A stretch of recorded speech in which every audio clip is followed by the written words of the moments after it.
What is going on, Sooner Nation? Thank you all for tuning into another episode of the Barry and Mack Show. As always, myself, Barry, personal trainer, sports performance coach out of Tulsa, Oklahoma, and alongside me, former Sooner wide receiver, 2000 national champ, Mr. Damian Mackey.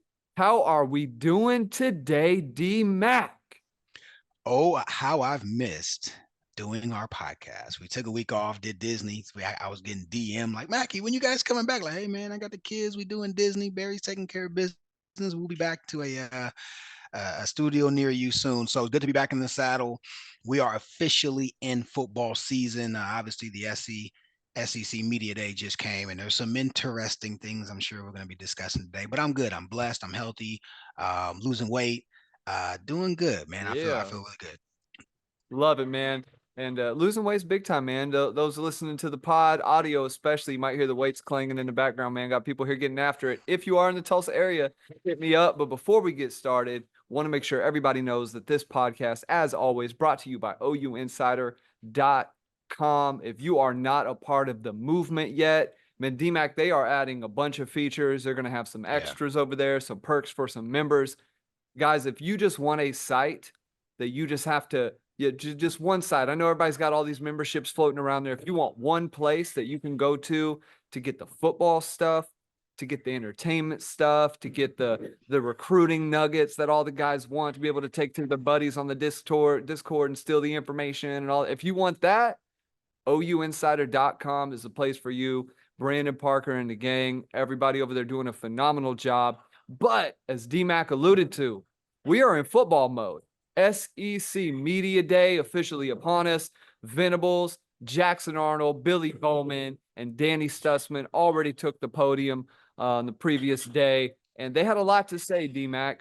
I think the biggest highlight and the thing of note, particularly in Venables' press conference, was how people are excited about the matchups that we have not gotten, right? Venables has a history with South Carolina, but OU doesn't have a history with South Carolina. Venables has played Auburn in the past 3-4 years. OU has not really played Auburn other than that bowl game.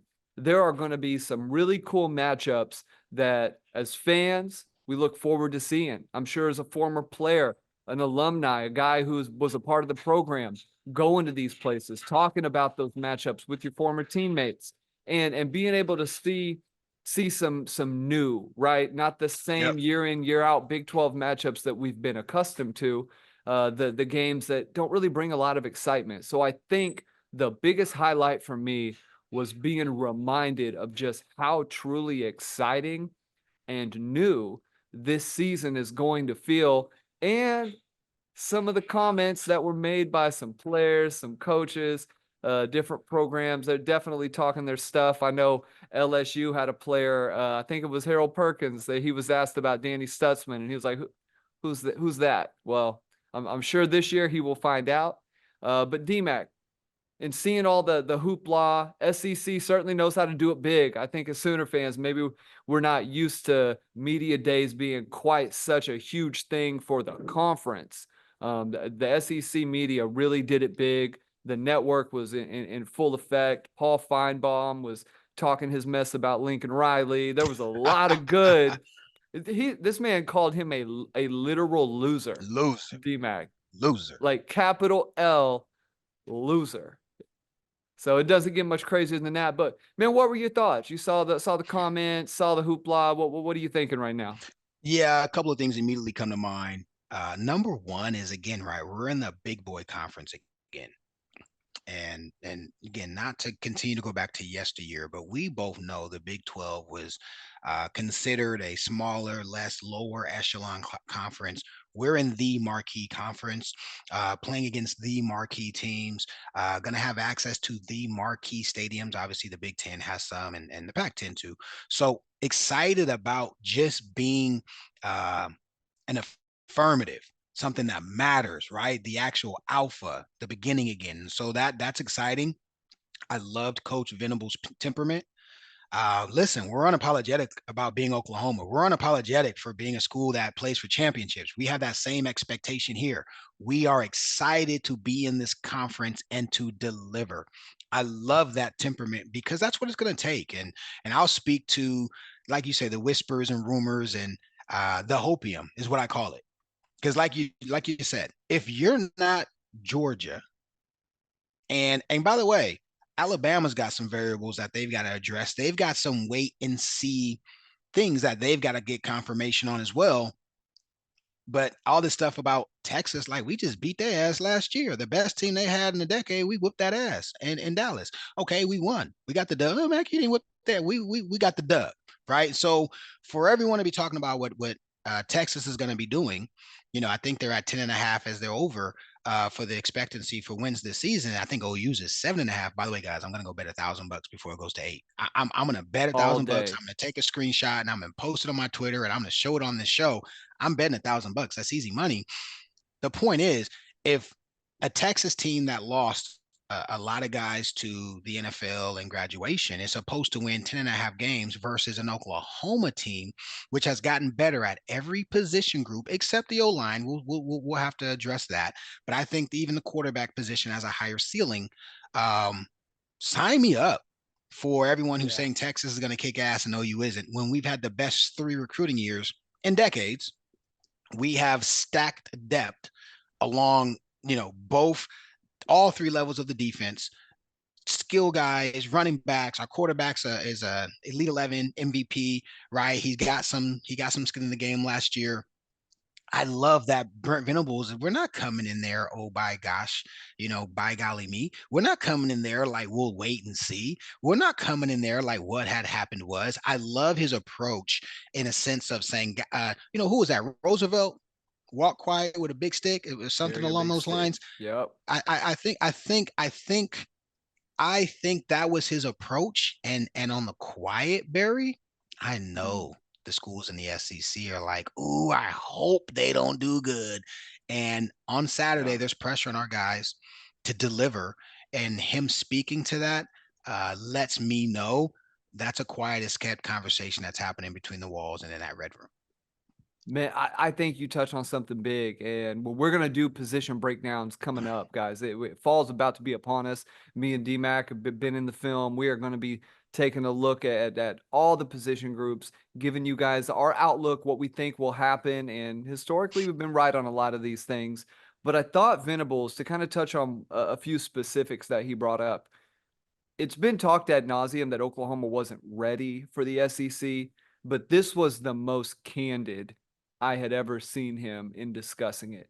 He said that when he took over the program, over that year, I believe he said 15 months, OU had lost something to the tune of 60 to 70 scholarship players, turned them over and flipped them to different guys within a very, 72, very 72. 72, 72. 72. There you go. That is a roster turnover that is unprecedented. It was very unique circumstances to Oklahoma. And I think as fans looking at this year, the fact that Venables is kind of carrying this quiet confidence. He knows what the team did a year ago. He knows where the stumbling blocks are. And he's candid again in last year. He said that they just did not handle success well. He said that the team as a whole, but they had the win against Texas, things were looking really good. And you had a few injuries, Gentry goes down, you're moving some pieces around, and all of a sudden you find yourself losing to Kansas and losing to Okie State in games that OU should have won. They should have taken care of business there, and they should have been able to at least be right on the cusp of that college football playoff, at the very least, a conference championship. Well, I think he knows that his program has shored up the depth at a lot of those spots. A guy he spoke to specifically, DMAC, was Kip Lewis. He said when Kip Lewis arrived, Venables was not worried about what Kip looked like as a 17-year-old, as the program, the regime previously often worried about. If you didn't Yep. show up ready to go as a 5-star ball player, you probably weren't developing into one. Venables said he wanted to know what Kip was going to look like in year 3. That's what was important to him. And that is being able to see the vision and not only see it, but have a plan, a strategy, and then execute the vision. So I think the quiet confidence he's carrying, along with just the roster being bolstered to this point, and you touched on something. So many SEC programs. This is not the SEC of Les Miles, Nick Saban, Chiswick when he had it rolling at Auburn. This is not that SEC. I would say if I was going to run down like your top 3 or 4 coaches, Kirby Smart's your obvious number one, right? I would have to say at this point with Saban leaving, you've Oh, got. 100%. He's the best coach in college football right now. But would you say whose number is it? Is it Heupel? And like proven, I'm talking proven SEC commodity. Is it the So Washington coach who took over it Bama? is. It is. Yeah, It okay. is. But DeBoer has Heupel's up there. Hype was number Heupel's three. Hype's he's number number three. 3. And BV's so And I think my point is like there's not a whole bunch of teams and coaches who have done a lot. OU is walking in, and Sark's probably three. Sark's three. Sark is Sark's probably three. 3, Hype's 4. You'd put BV probably 5 at this Top point. six. Top 6 for sure. And honestly, if they have a good year, BV quickly moves up the ranks there just on history, cachet. Other than Smart, right? There's really nobody else that could potentially compete with that resume. But what do you think about OU's just overall outlook before we dig into the weeds in these next few episodes coming up? Just the team as a whole and how you felt about the way they're going to represent and just the competitiveness in the conference. Is it this thing where OU is going to have, trouble with these teams, or do you think OU has a chance to handle a few games, maybe more than expected? And then obviously the tough ones will be the tough ones. Yeah, unknowns work both ways, and disadvantages in some spaces also are advantages in others. I think we as a program have to respect the fact that in the trenches, the SEC is going to require a tougher, more intentional, assertive offensive and defensive line. And I think the program has been addressing that for the last 2.5 off seasons. I don't know that we are. If you put a scale of 10 to 10, we're probably a 7.8. I don't even know if that we're an 8. I think it's just to be fair, we have to see it before we can say our the trenches are an 8 Yeah. or a 9. So I'd say right now let's just park us at a 7.8. All right. But the SEC has not seen the offense we're going to run. And there is continuity with Seth already being in the program for an entire season. So, in other words, in terms of language and terminology, right, it's very easy to go from what Levy had installed and say, hey, we're going to keep this in place so the guys have comfortability, reps, and all that stuff, and with the things that were really good, and saying, hey, we're going to modify and tweak and right pivot in these areas. So, in other words, we're going to have a consistency in what we've been running. The SEC is not going to have film. There's not going to be 3 years worth of film of what OU runs. That's problematic for SEC teams. Our skill positions on both sides of the ball were ranked in the top 5. Right, our receiver group is going to come in and be able to play. We're going to have size, we're going to have speed, we're going to have length. That's going to be a problem for other schools. So when I look at us in preparation for the SEC, the only 2 variables that I see, trenches, we're already going to be, listen, our trenches are not going to be a problem. Mizzou's not going to show up and out physical us. By the way, Tennessee's not going to show up and just beat the brakes off of us. They're not going to out physical us. Ole Miss has addressed, and I think their trenches, they've got some high caliber players, but they're just not going to outclass us. And again, with the Alabama transition of Saban and DeBoer coming in, bringing in his own guys, they are going to have the unknown variable of having to figure out who they are before they even try to figure out how to beat someone else. That's part of it. We don't have Georgia on the schedule. We know what OU Texas is. It's a rivalry. So when I look at the schedule and our opponents objectively, I believe, Damian believes we are a 9-3 team. I think the 8-4, 9-3 is a safe place to hover. If we don't win 8 games, then the season was absolutely a detriment. But Barry, I wouldn't be surprised if we went 11. You Yeah. can't say on the schedule, this is I mean, even Alabama got to come to Norman and they got a whole new culture shift happening. So we're history has shown us OU farts one game and loses to somebody they have no business losing to. History has shown us OU rises to the occasion when we need to. And I think this season is a rise to the occasion season. And then again, I'll say this again, Barry.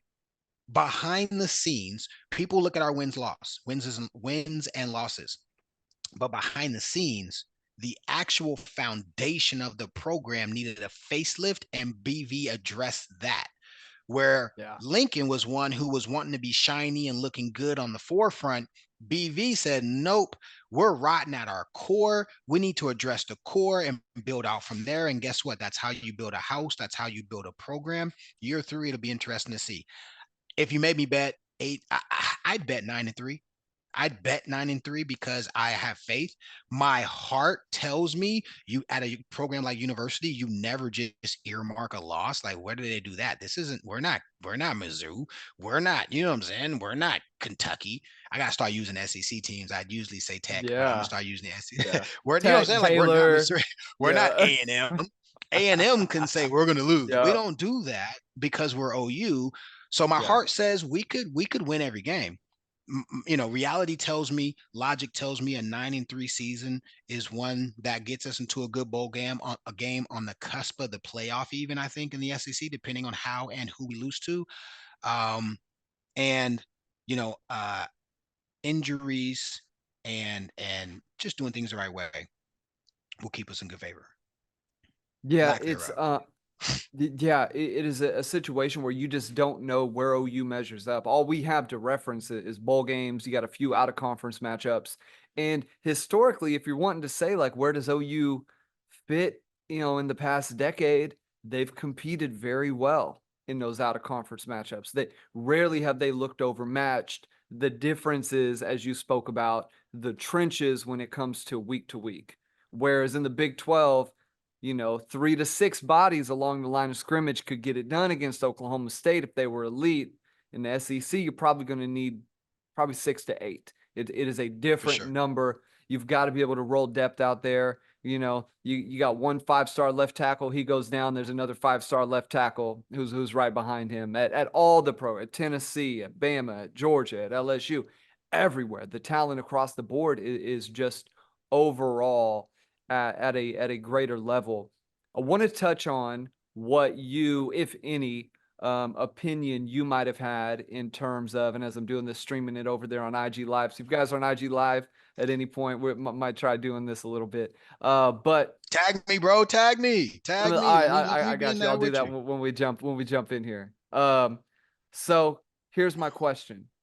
Is there Sure. anything to make of who was brought? We know that Stutzman was obviously a leader of the program. We know that Jackson was the quarterback, the head dog. He was the man that was going to have to take the reins this coming year, for OU to be where they want to be. If your quarterback's not one of your leaders, one of your main voices, your team has an issue.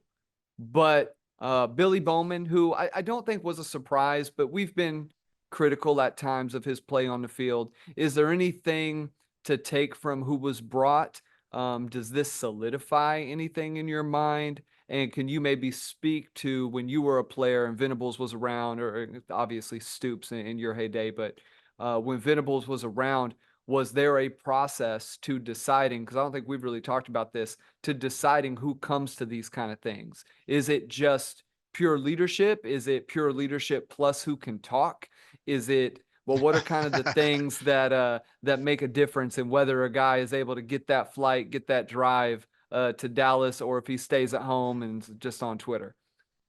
First, I want to speak to Billy Bowman. He has earned the right to be in the building, a multiple year starter, a conference guy, and an AA guy, All American guy.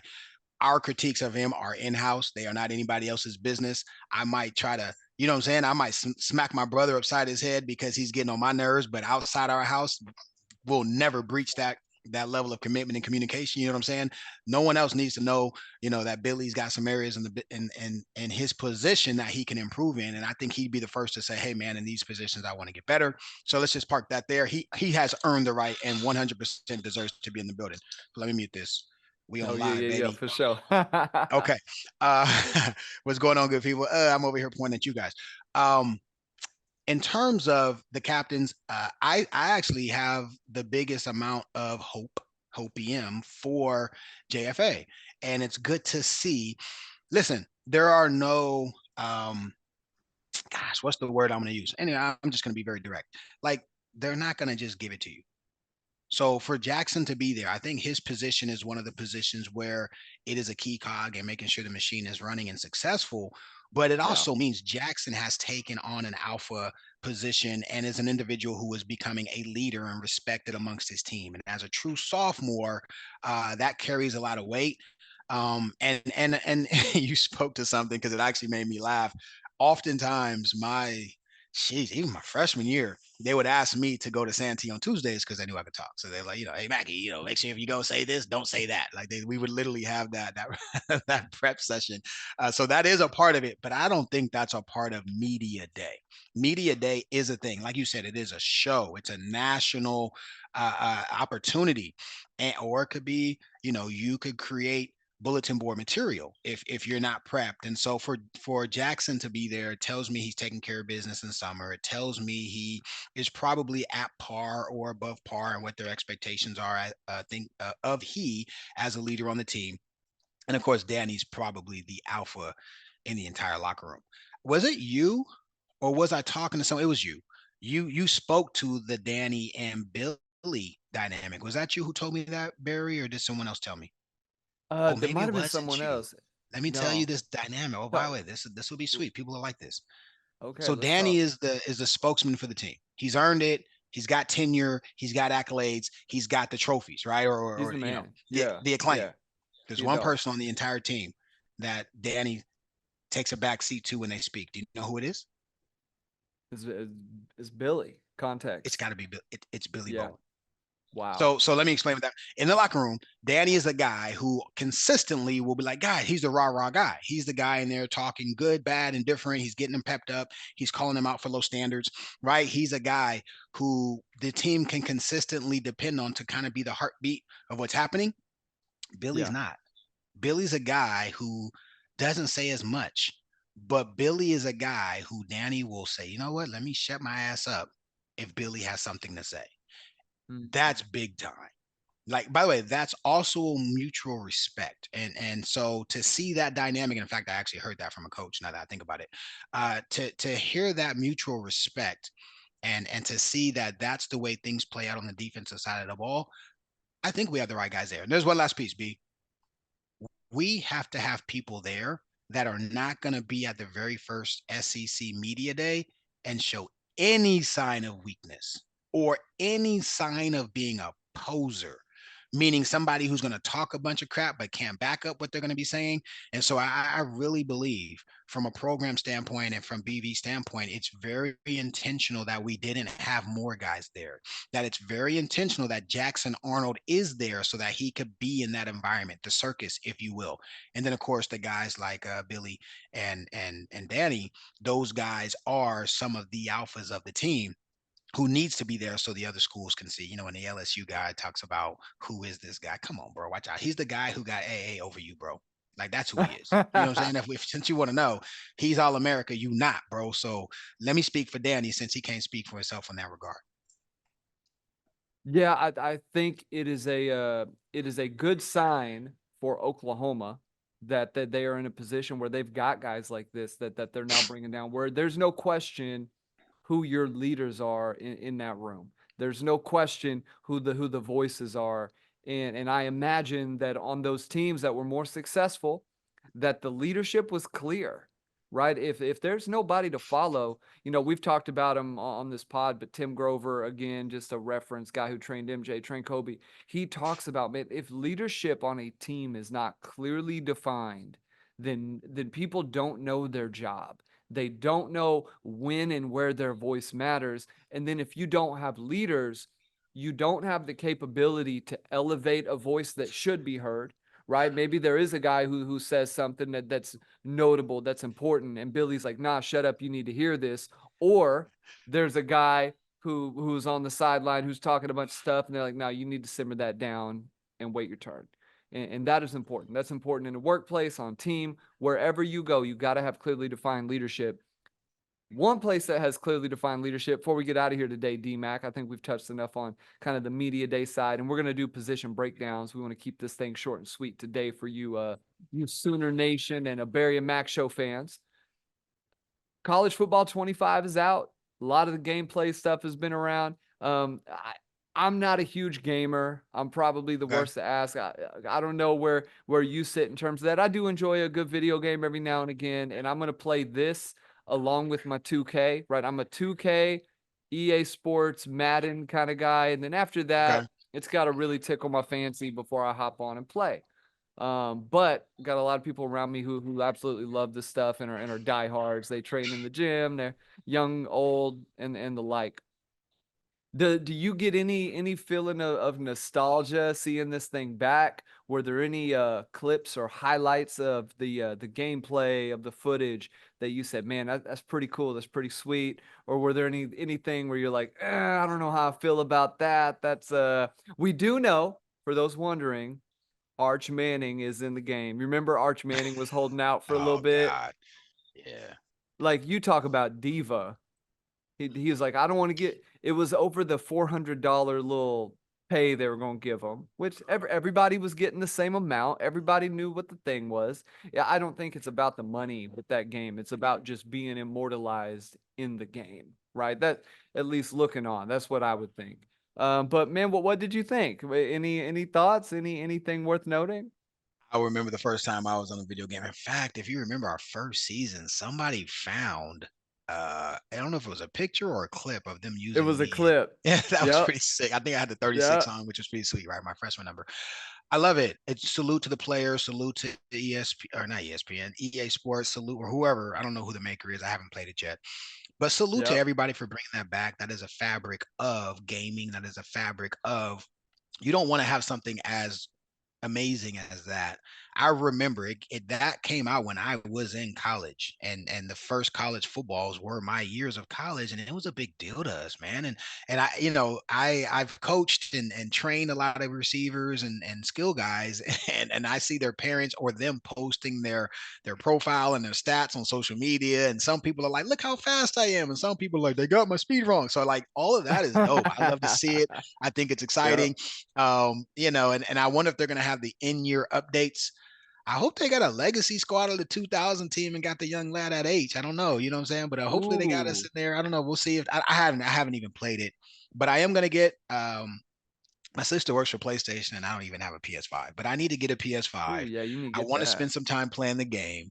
And I think more so, I'm 40, man. I'm excited for the young lads and for them to have the opportunity. I'm glad they got to monetize and make a few dollars in the deal. And it looks to me like they've done a pretty solid job with OU. I know our overall, I think, is 88 or 89 or something like that. And so Yeah. there are some aspects of our program that hey man, let's prove it. But put some respect on that interlocked OU. And again, shout out to the young lads out there. I mean, you should see it, bro. I probably got tagged 5 times between Facebook and Insta with Yep. guys who I've either coached or trained, and they're like, "Coach, look, I got da, da, da," and it just warms my heart. Like that's a big deal, man. You know what I'm saying? To have the Yeah. ability to see yourself in the game, it's sick. I like it.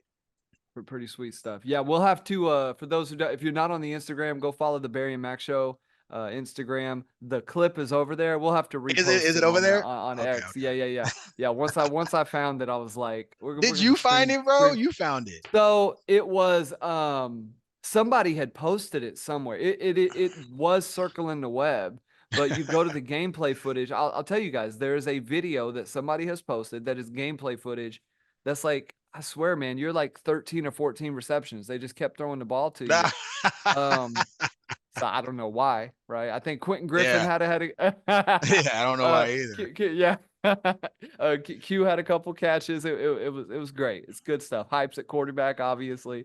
So very very neat. Um, but as always, want to thank you guys for tuning in. SEC Media Day, full effect. Great content coming from the players. Venables, if you haven't heard the press conference, really good stuff. OU Insider has done a fantastic job of covering the entire event. Guys have been down there, asked great questions. Cool to see some of the content creators also there at SEC Media Day. Some of the guys who maybe didn't take that traditional journalism Yeah. background having an opportunity. Obviously, that's us. We're in this space now talking about a program that we love to watch, that some of us have played for. I think it's cool to see the growth and where this thing is. And if OU's going into the SEC doing it big, I think all of these places that cover the sport, that cover the team, also should be doing it big as well. DMAC, any closing thoughts before we get out of here, man?